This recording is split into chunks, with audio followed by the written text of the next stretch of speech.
Olá, você vai ver nesta edição do Câmara Rio Notícias. Subsecretário da Defesa Civil é ouvido em CPI e desmente presidente da GeoRio sobre a necessidade de solicitação para que a GeoRio realize inspeções. Técnicos do Tribunal de Contas do município apresentam em CPI números que confirmam a redução de gastos da Prefeitura na prevenção às enchentes. Acho que a gente precisa sensibilizar a sociedade para cobrar que o orçamento seja cumprido. E atividades no Museu do Meio Ambiente marcam comemorações do Dia Nacional do Folclore. A gente sempre vai ver que nesses elementos da cultura popular sempre vai estar presente os aspectos do meio ambiente. Não saia daí, a gente volta já.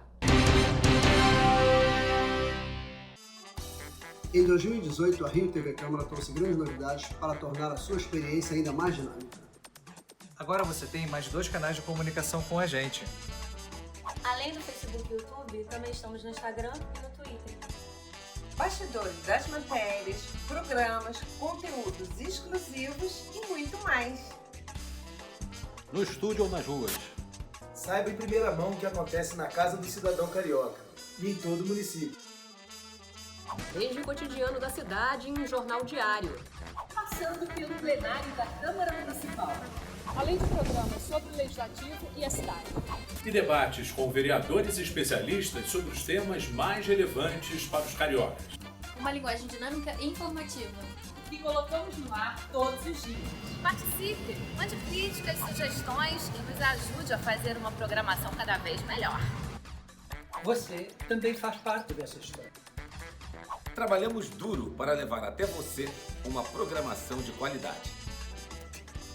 Seja onde for, a Rio TV Câmara estará conectada com você. Siga a Rio TV Câmara nas redes sociais.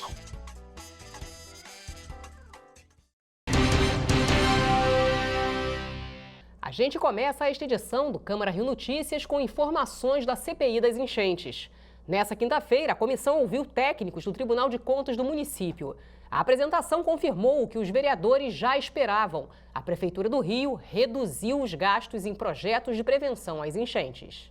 Esta foi a segunda participação do Tribunal de Contas do município na CPI das enchentes. Os técnicos do tribunal apresentaram uma análise do orçamento de ações do Executivo voltadas para a prevenção de inundações na capital. Para os integrantes da CPI, o levantamento comprovou o que as investigações da comissão já sinalizavam. A Prefeitura está gastando menos para prevenir deslizamentos, enchentes e mortes. O estudo mostra dados de 2009 até agora. Todos os valores foram atualizados de acordo com a inflação acumulada no período.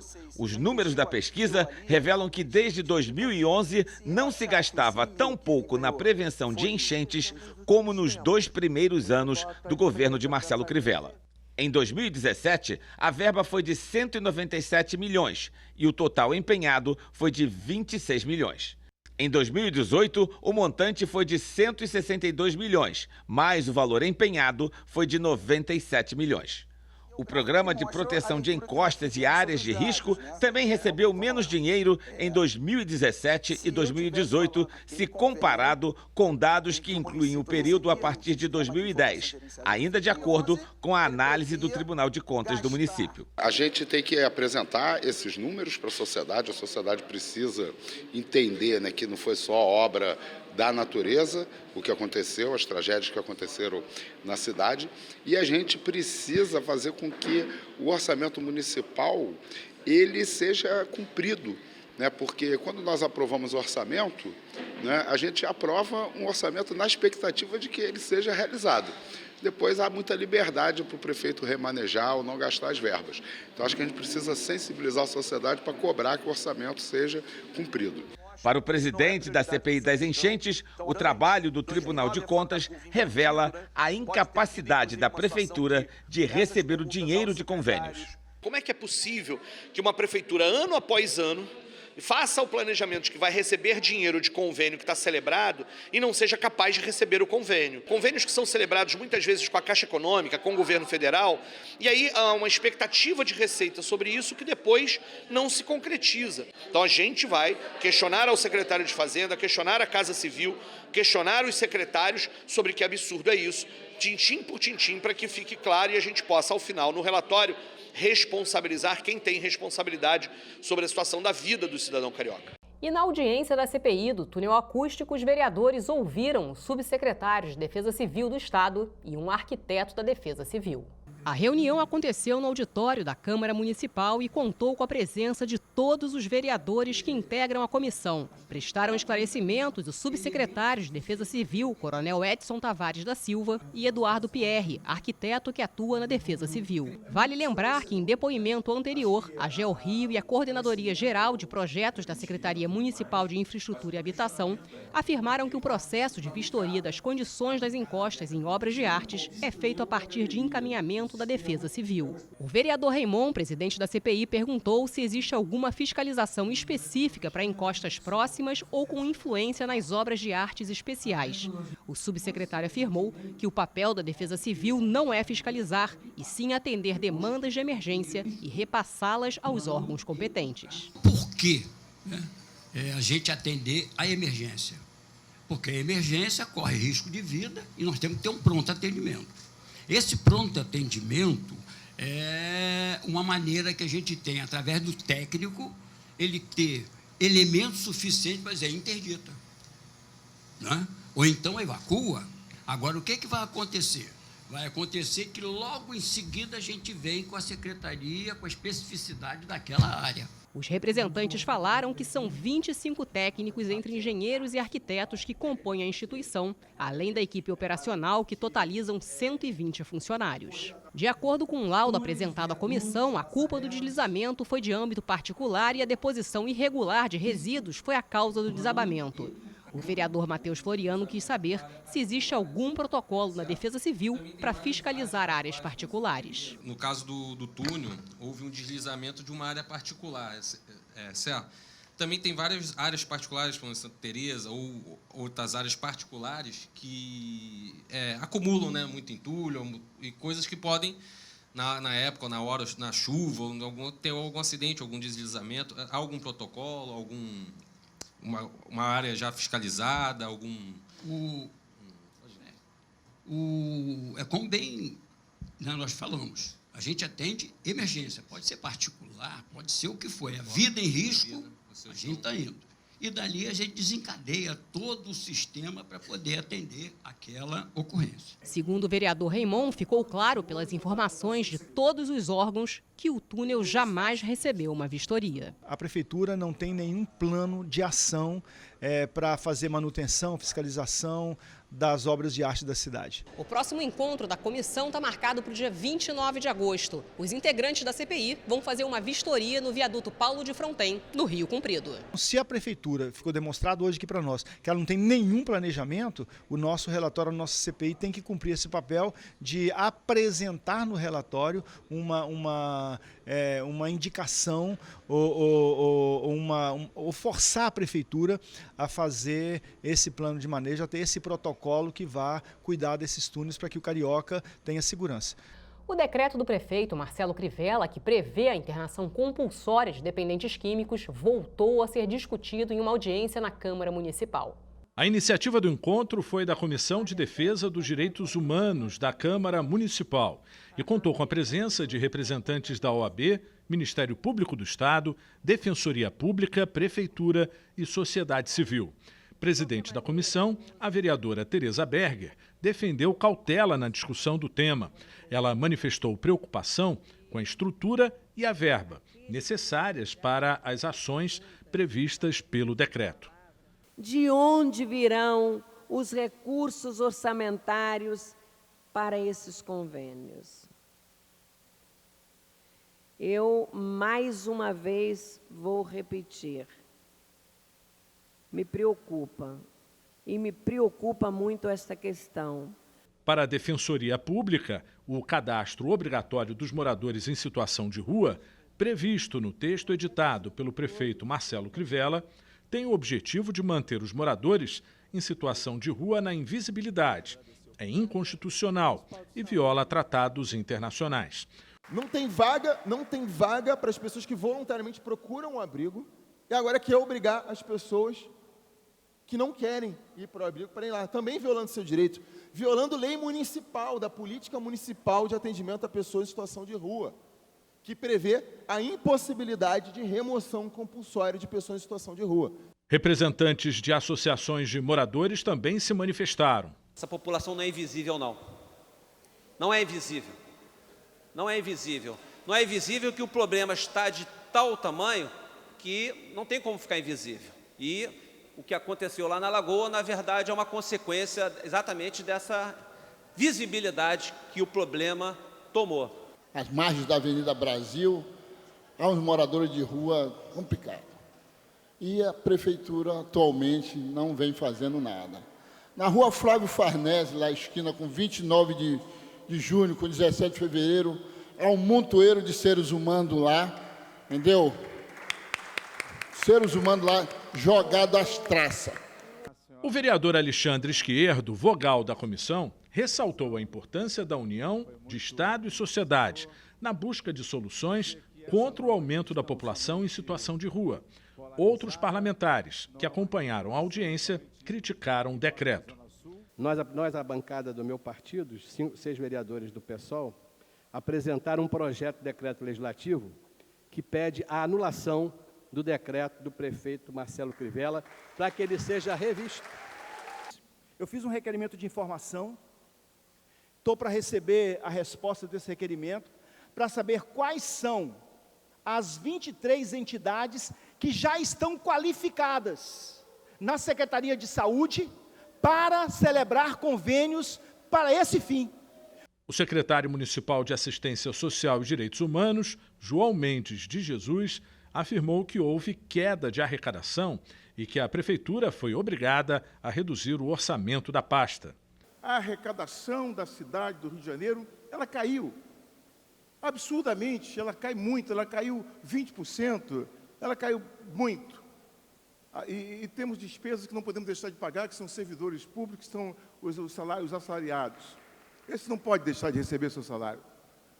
E aí, a gente entende que quando não tem dinheiro, quando o recurso é menor, não é que se cortou, vereadora, da assistência ou da saúde, não se corta, apenas não tem. Tudo que o senhor citou aí, de arrecadação, de falta de verbas, o prefeito Marcelo Crivella aumentou todos os impostos, IPTU chegou a 300%, ITBI 50%, taxa de iluminação pública, idem.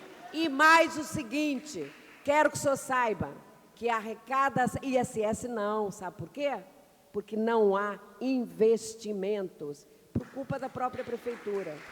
A promotora do Ministério Público do Estado defendeu a urgência na formulação de políticas públicas para a população em situação de rua. Ela criticou a associação feita entre eles e o uso de drogas. A questão referente ao uso de álcool e drogas não é o principal fator que leva uma pessoa a viver em situação de rua. Então, é muito complicado quando a gente tem todo um cenário que é compreensível, né? Mas de medo da população, da sociedade, a gente trazer um discurso sem nenhum tipo de evidência que o justifique, que, na verdade, acaba gerando mais medo na população. E você vai ver no próximo bloco. Dia Nacional do Folclore é comemorado com atividades no Museu do Meio Ambiente. Acompanhe as sessões plenárias da Câmara Municipal do Rio de Janeiro de terça a quinta-feira, de 2 às 6 horas da tarde. Aqui os vereadores usam a tribuna para falar de temas ligados à cidade e também apresentam, discutem e aprovam projetos de lei de interesse da população carioca. Não perca as notícias do Legislativo Municipal aqui na Rio TV Câmara.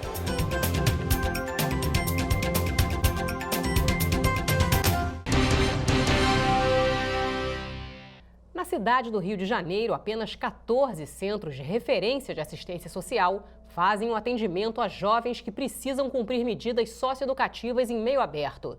O déficit dos CREAs foi um dos temas discutidos na reunião promovida pela Frente Parlamentar da Câmara do Rio. A falta de recursos, o não cumprimento de programas como o Jovem Aprendiz e a falta de informação entre os órgãos públicos foram alguns dos temas debatidos na reunião da Frente Parlamentar, que discute medidas socioeducativas em meio aberto. Representantes do Judiciário, do Unicef, da Guarda Municipal, das Secretarias de Fazenda e Assistência Social do município participaram do encontro. Na cidade do Rio, apenas 14 CREAs fazem o atendimento aos jovens que precisam cumprir medidas socioeducativas em meio aberto. Segundo a representante da Secretaria Municipal de Assistência Social, Fernanda Nunes, o número é insuficiente para atender a demanda e é preciso investir em qualificação dos profissionais que atuam no atendimento a esses jovens. Para Maria Carmen de Sá, defensora pública, a falta de informação é um outro problema que inviabiliza o processo mais adequado para lidar com a ressocialização dos jovens e adolescentes que cometeram algum tipo de ato infracional.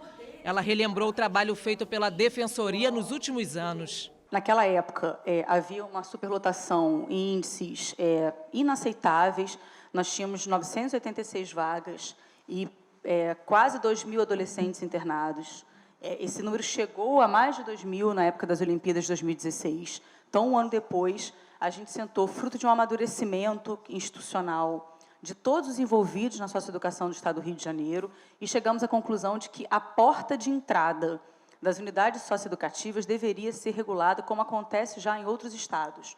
Durante a reunião foram apresentadas algumas parcerias, como, por exemplo, a da Vila Olímpica, que vem dando certo para ressocializar jovens e adolescentes através do esporte. O Mato Alto vai criar um padrão para ser seguido em todas as vilas olímpicas, para fazer com que esses jovens e adolescentes, sim, se tornem recreadores, se tornem organizadores de evento, porque ele começa a atuar junto com o profissional. A promotora de justiça disse que uma reformulação no sistema pretende avaliar as condições de cada jovem e adolescente que tenha cometido algum tipo de ato infracional. O banco de dados será implementado em 2 etapas e prevê ter todo o histórico infracional desses jovens e, a partir daí, dizer qual medida socioeducativa ele deverá ser submetido. A central de vagas, ela visa que a gente consiga ter uma visualização melhor e transparente da situação de cada adolescente que cometeu ato infracional,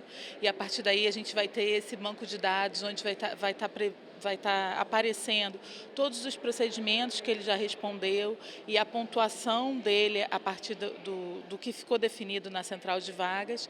E de acordo com a pontuação dele e com a situação dele em relação aos procedimentos que ele responde por ato infracional em aberto, vai ser verificado se vai existir ou não uma vaga para ele, para que ele possa cumprir a internação definitiva. O presidente da Frente Parlamentar, vereador professor Célio Luparelli, fez um balanço da reunião. Nós tivemos uma reunião que foi extremamente rica. Nós combinamos aqui, a Assembleia, por unanimidade, resolveu marcar uma agenda, ir ao secretário municipal de Fazenda, por que não o de Assistência Social e Direitos Humanos? Porque ele não terá dinheiro mesmo. Quem define o orçamento é o de Fazenda. Então, quem vai dar os recursos é o secretário de Fazenda. Nós vamos agora, ao final dessa reunião, marcar uma agenda com ele e levar representante do Unicef, representante do Ministério Público, que estava aqui presente, representante da Defensoria Pública, para, junto com o nosso mandato, tentar sensibilizar o nosso secretário. Vereadores recebem integrantes da Comissão da Pequena África. Comissão especial realiza reunião para lembrar Dia Nacional de Luta da População em Situação de Rua. Técnicos do TCM apresentam resultados do programa de visitas às escolas aos vereadores da CPI, que investiga condições de trabalho dos profissionais da educação. E na sessão, o vereador responde, o parlamentar Alexandre Arraes fala sobre projetos de sua autoria em tramitação na Câmara do Rio. E uma série de atividades no Museu do Meio Ambiente, no Jardim Botânico, marcou as comemorações do Dia Nacional do Folclore, celebrado nesta quinta-feira. A turminha do primeiro ano da Escola Municipal Capistrano de Abreu conheceu a lenda da Índia Iara, princesa guerreira que mergulha nas águas dos rios da Amazônia. de todo o passeio, desde que a gente chegou até a hora que a gente foi lá pra dentro, veio pra cá, escutou a história, ouviu os folclores todos. A gente vai pensar em uma palavra. Vou dar 10 segundos, hein?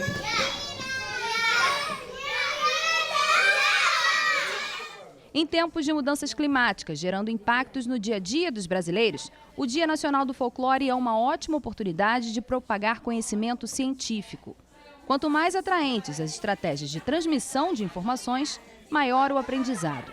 O programa educativo do Museu do Meio Ambiente, que fica no Jardim Botânico, preparou atividades para mostrar como os elementos da natureza influenciam no imaginário e nos costumes do nosso povo.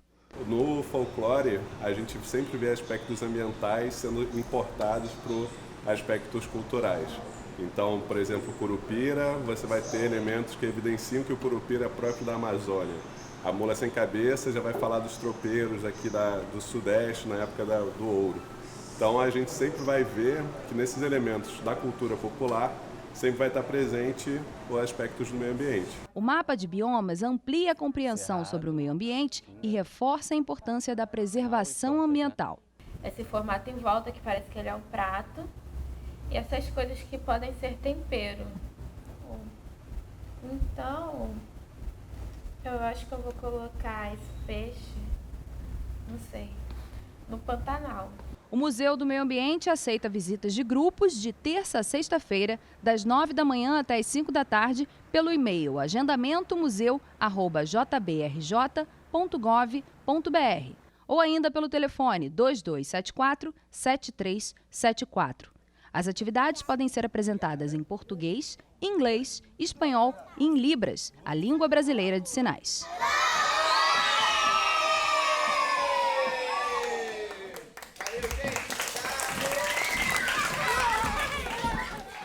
E o Câmara Rio Notícias fica por aqui. Obrigada pela companhia. Amanhã a gente se vê.